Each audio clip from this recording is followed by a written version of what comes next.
Assalamualaikum warahmatullahi wabarakatuh. Selamat bertemu kembali. Apa kabar kalian semuanya? Semoga kalian dalam keadaan sehat walafiat.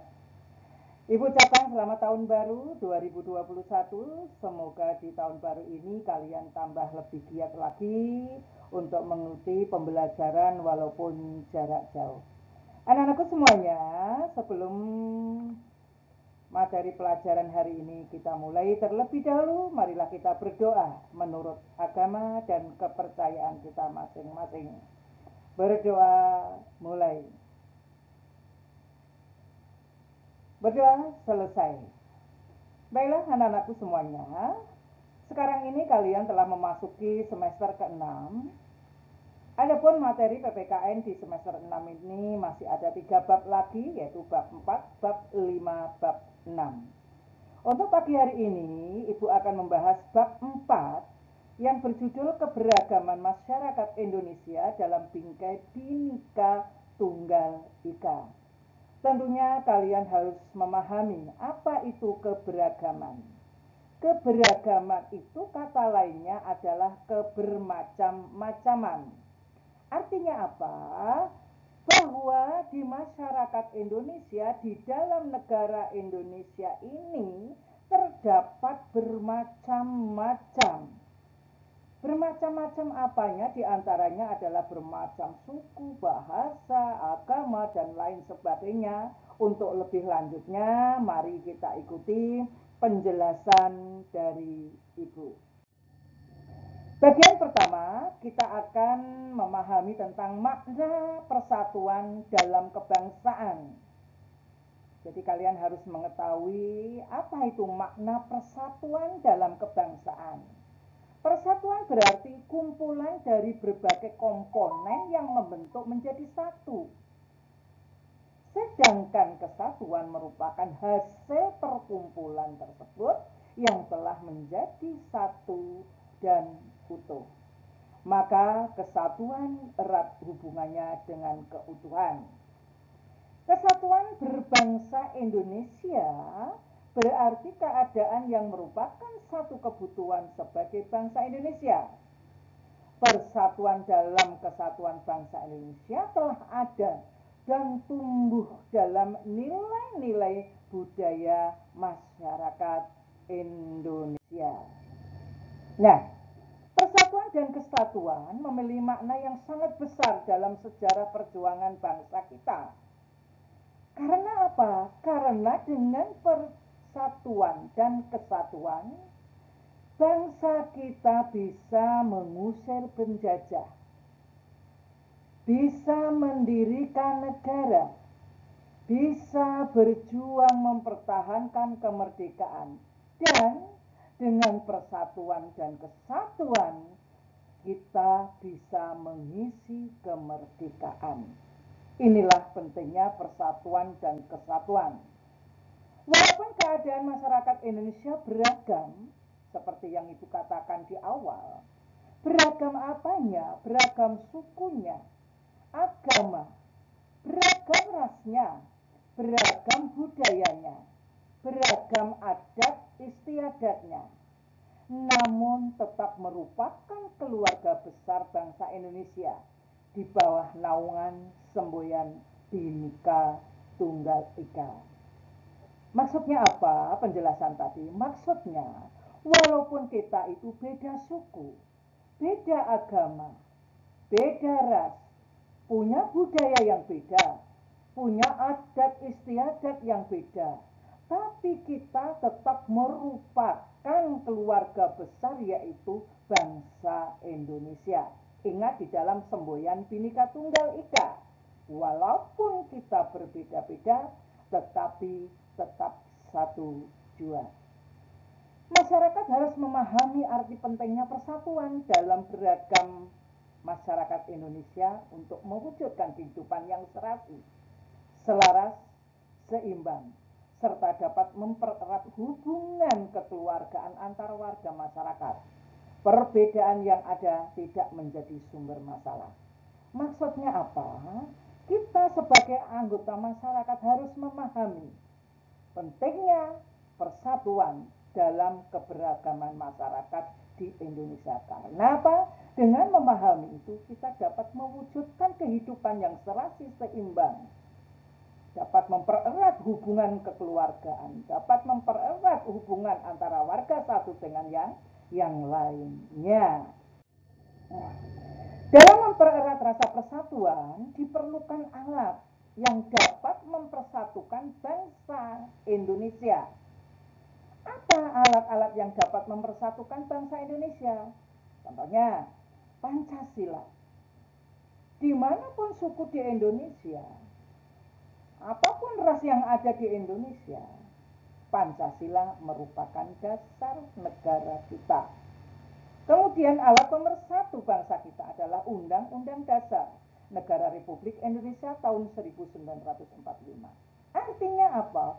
Seluruh masyarakat Indonesia, walaupun beda suku, beda ras, agama, kita memiliki undang-undang dasar yang sama, yaitu Undang-Undang Dasar Negara Republik Indonesia tahun 1945. Yang ketiga, yang dapat mempersatukan bangsa Indonesia adalah Bhinneka Tunggal Ika. Seperti dikatakan pada penjelasan di depan, bahwa makna Bhinneka Tunggal Ika itu adalah walaupun kita berbeda-beda, tetapi tetap satu juga. Kemudian yang bisa mempersatukan bangsa Indonesia adalah Negara Kesatuan Republik Indonesia. Dimanapun tersebar banyak pulau, banyak suku, namun kita tetap merupakan NKRI atau tetap merupakan Negara Kesatuan Republik Indonesia. Kemudian apa yang bisa mempersatukan bangsa Indonesia? Yaitu lambang-lambang identitas nasional. Contohnya bendera merah putih, lambang Garuda Pancasila, lagu Indonesia Raya, dan masih banyak lagi. Nah, untuk mewujudkan persatuan dalam keberagaman masyarakat Indonesia, maka kita jangan sampai memandang rendah suku lain atau budaya lain. Kita tidak menganggap suku dan budaya kita paling tinggi. Kita menerima keberagaman suku bangsa dan budaya. Kita lebih mengutamakan negara daripada kepentingan daerah atau suku masing-masing. Kita harus bangga memiliki beragam suku, beragam agama, beragam ras, beragam budaya, beragam adat. Itu semuanya merupakan kekayaan bangsa Indonesia yang tak ternilai harganya. Nah, bagaimana cara yang harus kita lakukan dalam membina persatuan dan kesatuan? Banyak sekali cara untuk membina persatuan dan kesatuan. Nah, paling pertama kali untuk membina persatuan dan kesatuan itu adalah pada lingkungan keluarga dahulu. Karena anak pertama kali mendapatkan pendidikan itu adalah di lingkungan keluarga dulu. Nah, di lingkungan keluarga bisa membentuk atau membina persatuan dan kesatuan melalui apa? Oh, saling mencintai sesama anggota keluarga. Adik menyayangin kakak, kakak menyayangin adiknya, orang tua menyayangin anaknya, anaknya menghormati orang tua. Kalau itu sudah terbentuk, maka sudah terbentuk secara otomatis gimana untuk membina persatuan dan kesatuan. Contoh lagi di dalam keluarga, adanya keterbukaan antara anggota keluarga. Jika ada masalah, diselesaikan bersama. Kemudian apalagi contohnya?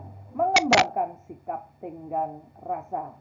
Nah, seperti itulah yang perlu ditanamkan di dalam keluarga dalam rangka membina persatuan dan kesatuan. Kemudian lebih luas lagi yaitu di lingkungan sekolah.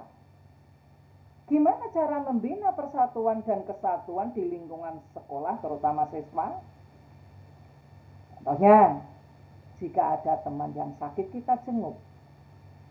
Dengan menjenguk, simpati kepada teman yang sakit, Justru itu akan menumbuhkan rasa persatuan dan kesatuan.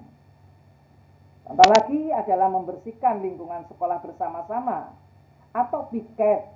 Biasanya di dalam sekolah, di dalam kelas itu ada jadwal piket. Dilakukan bersama sesuai dengan jadwal. Itu sudah menunjukkan membina persatuan dan kesatuan yang ada di lingkungan sekolah.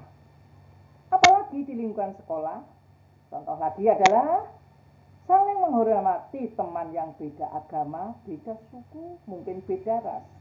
Dengan begitu, tidak akan ada perselisihan, tidak akan ada pertentangan antara siswa. Karena apa? Mereka semua sudah menerapkan sikap saling menghormati.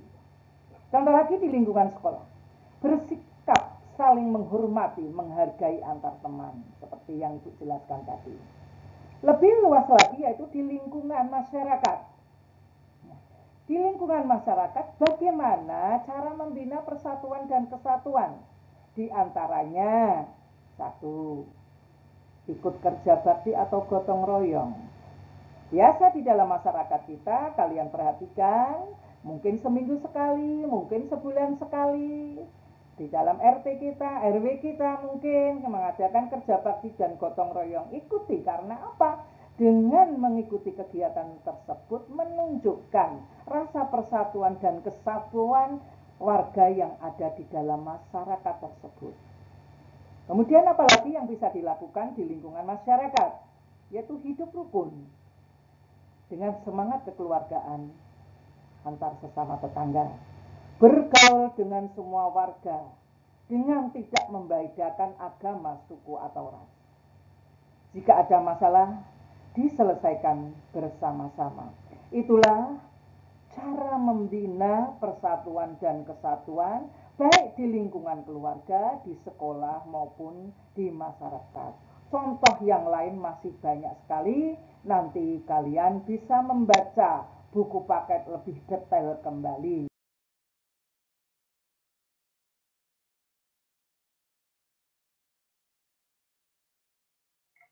Nah, inilah anak-anakku, contoh bagaimana cara membina persatuan dan kesatuan yang sudah Ibu jelaskan tadi, yaitu terutama di lingkungan keluarga. Kalian bisa lihat contohnya, inilah bentuk atau cara membina persatuan dan kesatuan di lingkungan keluarga, bisa dalam bentuk kerja bakti di dalam satu keluarga.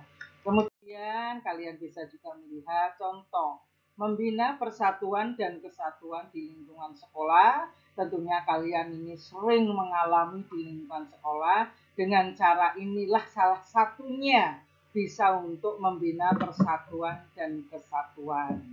Kemudian di lingkungan masyarakat kalian bisa melihat, mengamati, mungkin di lingkungan kalian mungkin seminggu sekali, sebulan sekali mengadakan kerja bakti atau gotong royong. Disitulah bisa terbentuknya persatuan dan kesatuan di lingkungan masyarakat. Dan contoh-contoh itu masih banyak lagi, mungkin bisa kalian melihat, membaca, atau mengakses di internet. Nah, kemudian poin kedua yaitu prinsip-prinsip persatuan dalam keberagaman suku, agama, ras, dan antar golongan. Anak-anakku semuanya, agar terwujud persatuan dalam keberagaman ini, maka seluruh rakyat Indonesia perlu berpegang pada prinsip-prinsip persatuan dan kesatuan. Apa saja prinsip-prinsip persatuan dan kesatuan? Yang pertama adalah prinsip Bhinneka Tunggal Ika. Prinsip ini mengharuskan kita mengakui bahwa bangsa Indonesia merupakan bangsa yang memiliki keanekaragaman suku, bahasa, agama, adat, kebiasaan, dan lain-lain. Hal ini mewajibkan kita untuk bersatu sesuai dengan makna Bhinneka Tunggal Ika. Kemudian yang kedua adalah prinsip nasionalisme Indonesia. Nasionalisme itu merupakan paham yang mencintai tanah air. Adanya kesiapsiagaan dari warga negara untuk membela tanah airnya. Yang ketiga adalah prinsip kebebasan yang bertanggung jawab. Manusia Indonesia adalah makhluk ciptaan Tuhan yang Maha Esa, yang memiliki kebebasan dan tanggung jawab tertentu terhadap dirinya, sesamanya, dan dalam hubungannya dengan Tuhan yang Maha Esa. Setiap warga negara memiliki kebebasan untuk melakukan sesuatu, tetapi bukan kebebasan yang kebablasan. Namun kebebasan yang akan dipertanggungjawabkan di hadapan Tuhan yang Maha Esa kepada sesama manusia dan serta kepada bangsa dan negara. Kemudian prinsip berikutnya adalah prinsip wawasan Nusantara. Wawasan Nusantara merupakan cara pandang bangsa Indonesia tentang diri dan lingkungannya, yang merupakan satu kesatuan ideologi, politik, ekonomi, sosial budaya, pertahanan, dan keamanan. Kemudian prinsip yang berikutnya adalah prinsip persatuan pembangunan untuk mewujudkan cita-cita reformasi. Dengan semangat persatuan Indonesia, kita harus dapat mengisi kemerdekaan serta melanjutkan pembangunan untuk menuju masyarakat yang adil dan makmur. Demikianlah bahasan kita pada pagi hari ini. Untuk lebih jelasnya lagi, kalian bisa membaca di dalam buku paket PPKN kelas 9 bab 4. Kurang lebihnya Ibu mohon maaf. Billahi taufiq wal hidayah. Assalamualaikum warahmatullahi wabarakatuh. Tetap semangat belajar untuk kalian semuanya. Selamat pagi.